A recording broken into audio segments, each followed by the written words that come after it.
Welcome to the lesson JavaScript Security. After watching this video, you will learn the important security practices to follow in JavaScript, such as how to use established database handlers to avoid SQL and NoSQL injections, how to write secure HTTP headers such as CSP, HSTS, and CORS, and how to enable secure authentication with OAuth. When running web services, a critical vulnerability to be aware of are SQL and NoSQL injections.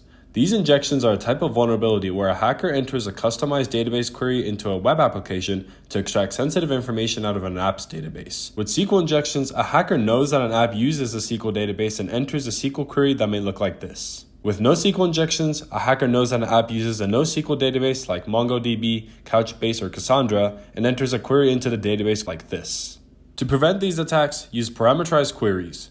Writing direct requests to your database can increase the chances of query injections, and writing your own input sanitization can be difficult and inaccurate.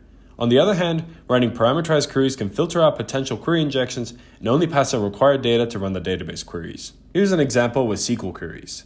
In this bad example, the user input is directly handled as part of the SQL query, so a hacker can run a SQL injection attack. Here's a more secure example. In this example, the query uses a $sign as a placeholder for the user input and handles the user input separately. When the query is run at the bottom, this time the function takes in the query and the values separately, and this prevents the SQL handler from executing malicious commands. Here's an example with no SQL queries in MongoDB. In this bad example, the query is handled directly from the user, where a user can enter any JSON that can run as a malicious NoSQL query. To avoid this, create your database query beforehand.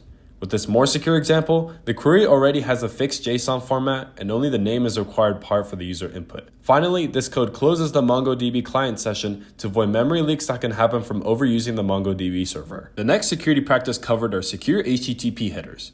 HTTP headers are additional information passed through HTTP requests that explain specific rules about the HTTP communication. The three headers covered in this lesson are Content Security Policy, HTTP Strict Transport Security, and Cross-Origin Resource Sharing headers. Content Security Policy, or CSP, is a security standard which helps prevent cross-site scripting, clickjacking, and other code injection attacks.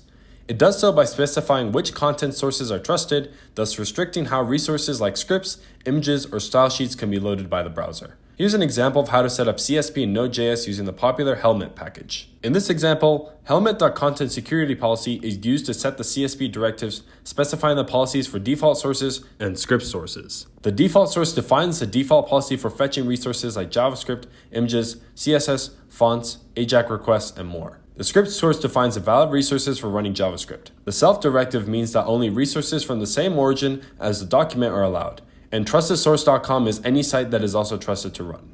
HTTP Strict Transport Security, or HSTS, is a web security policy that helps to protect websites against man-in-the-middle attacks like protocol downgrade attacks and cookie hijacking. It achieves this by enforcing secure HTTPS connections in the domain. To enable HSTS in a Node.js application, you'll also use Helmet. In this example, the helmet.hsts function is used to set the HSTS policy with a maximum period of 180 days. This will instruct browsers to only interact with the server using secure HTTPS connections for that specified period. The last secure HTTP header covered in this lesson is Cross-Origin Resource Sharing. Cross-Origin Resource Sharing, or CORS, is a security feature that restricts web services from making requests to unauthorized websites and helps prevent attacks such as cross-site scripting, cross-site request forgery, and data theft. To enable CORS in a Node.js application, you can use the CORS npm package. In this setup, the CORS function is used as middleware to enable CORS for all routes in the web service. With this CORS configuration, the web app only allows requests from example.com. The final security practice we'll discuss in this lesson is using OAuth. Open Authorization, or OAuth, is an authentication solution for passwordless authentication. It works by using accounts from known third-party services like Google, Facebook, or GitHub, and receiving a token to your web application to verify the authentication. Here are some benefits of using OAuth. First, it handles the entire authentication from the third-party service, so your web service doesn't have to handle processing and storing users' credentials such as usernames and passwords. This avoids potential data breach damage and man-in-the-middle attacks.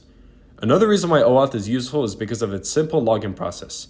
Instead of entering your username and password to sign up for an account and then log into your web service, OAuth allows users to sign into your web service with their chosen third-party account, so it's easier for them to quickly sign up and log into your web service. Here's how to use OAuth in a Node.js web app using the Google OAuth. In our example, we'll have a Google login page that allows users to log into their account and access a protected page that only logged-in users can see.